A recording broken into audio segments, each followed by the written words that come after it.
Nagmalampuso ng One Cebu sinulog sa kabataan nga gipaygayon kagahapon adlaw.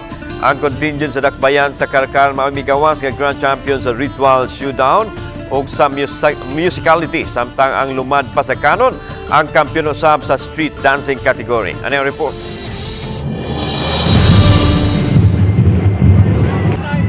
Unang ipahigayong ng street dancing sa 15 ka mga contingents gikan sa Plaza Independencia, misubay sa Osmeña Boulevard, hangtod na sa Cebu City Sports Center.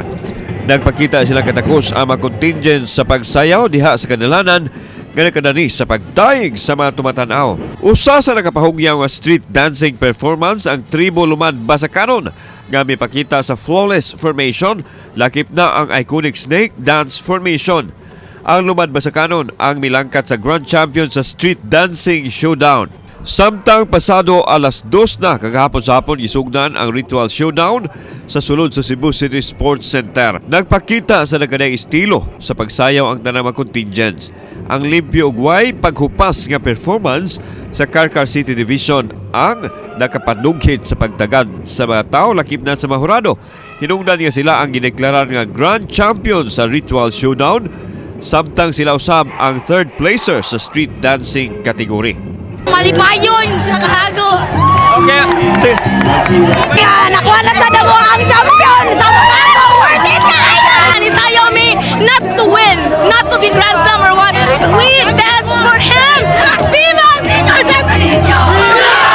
Ang ikaduhang pwesto nalangkat sa Barangay Tejero nga mausay second placer sa street dancing category. Ang third placer mao Tributec, mga tinun-an og faculty sa usa ka universidad.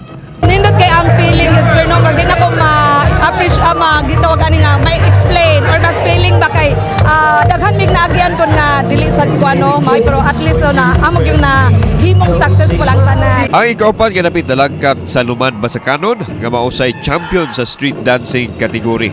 Happy kami nga nakuha na ginawang performance and nabalik na gyud ang sinulog for this year 2023. Samtang ay kalamang pisto mao ang banayng Labangon sa Barangay Labangon. Ang dakbayan sa Lapu-Lapu ni perform usab isip guest contingent.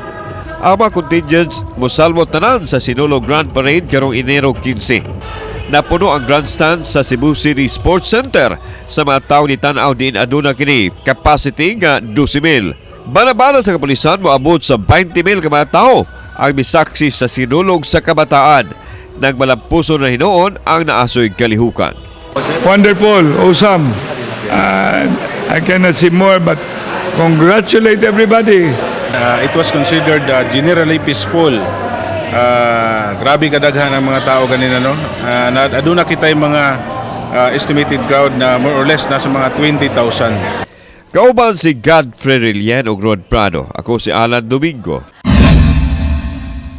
Balitang Bisdak.